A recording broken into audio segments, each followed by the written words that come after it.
Another day, another vlog. LL is here. Naglalakad. It's like 7 degrees right now. Pupunta ako sa kaibigan. It's Friday, walang trabaho. 1 week na walang aking employer. So, nagtrabaho lang ako ng 2 days sa kanyang bahay. Nung Monday, nagtrabaho ako sa aking bahay. Nung Tuesday, nagtrabaho ako sa kanyang nanay. So, ngayon, it's Thursday, nagtrabaho rin ako sa amo ko. Ngayon, it's Friday. Pupunta naman ako sa friend. Darating sila ngayon. Kasi sa Monday may pasok na. Kaya lang, nakakatamad na babalik sa work. So, dito lang ako. Ayan. Ayan, oh. Marami nang nagpa-park. Marami nang mga naglalaro dito dahil maganda na yung panahon. It's like 8 degrees. Pwede na. Light jacket na lang. Pero mamayang gabi mas malamig. Kaya, yun. Pwede ko sanang daanan yung bahay ng aking unang amo. Kaya lang, lalampasan ko na yung bahay ng aking pupuntahan. Doon sa kanyang, what do you call this one? Ayoko dito. Doon ako sa kabila. Rose Lawn. Doon ang aking pupuntahan. Walk. It's like ilang minuto siguro. From Glencairn Subway Station, naglakad na lang ako. Siguro mga 20 minutes walk. Ayun ang exercise ko yung araw na to. Isa pang street ang aking lalakaran. Dito pa lang ako sa Shalmar, I think. Ang una kong bahay or yung bahay ng aking amo ay Old Forest Hill. Hindi ko na pupuntahan yung street na yun. Masyadong malayo. Pero ang tutumbukin ko ay Roselawn.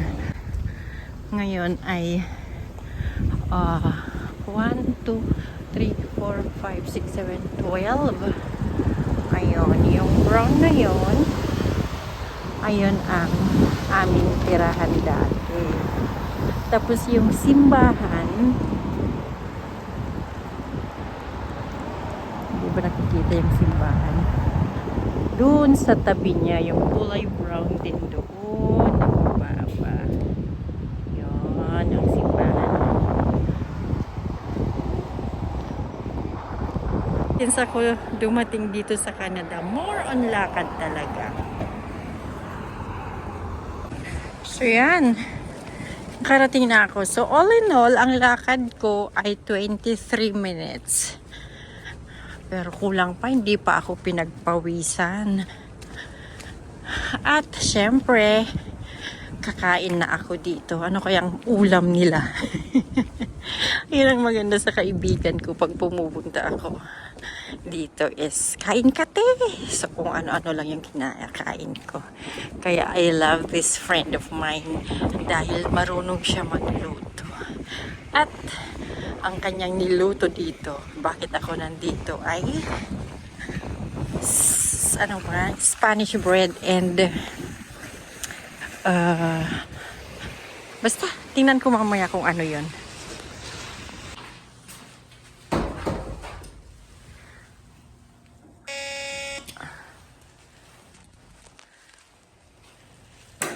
Ayan, akyat na sa 5th floor.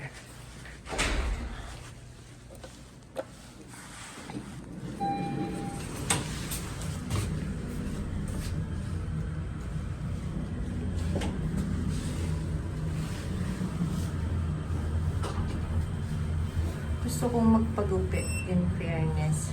Mahaba na, maputi na ang aking hair.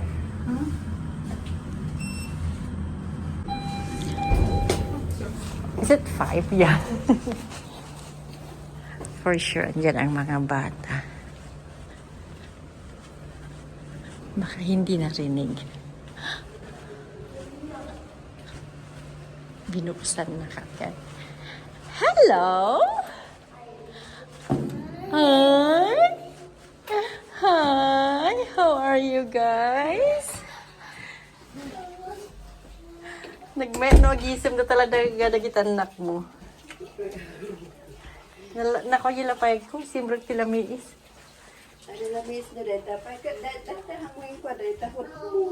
Nalagi po lang tatay. Makatawin na nung August, nagbeg nga ron. Hi, hi! Nyakang kanan nyo. Oh my gosh. Ay, ensimada gayam. Ensimada niya. Limot na lo ng pay. Barbaro datoy?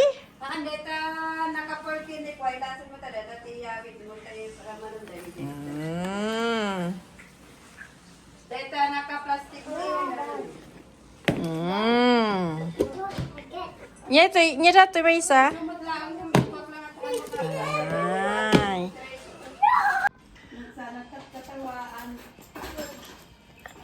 Uy, naglo ng ube ensimada with cheese. Nasasaktan yung video talo ka. Tantaman ng paypaysom. Ayun na.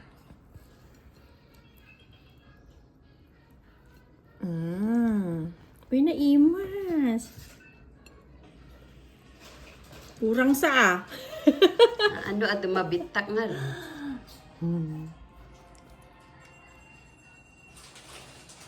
Naimas! Bigla ko ka manam! Dakla ka man. Sarap! 2,000 years later. Inulit-ulitin mo nga.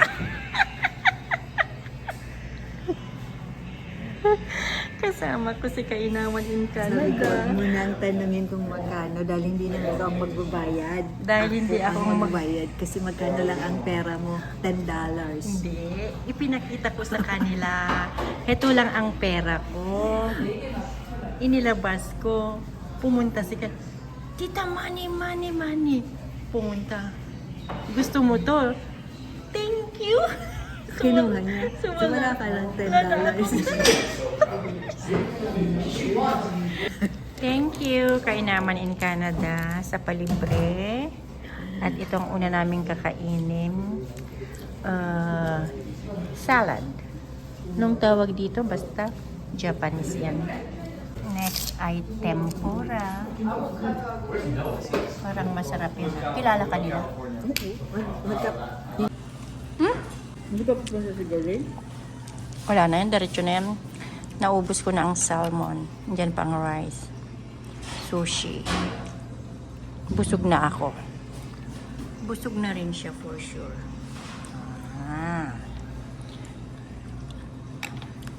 Iuwi na lang.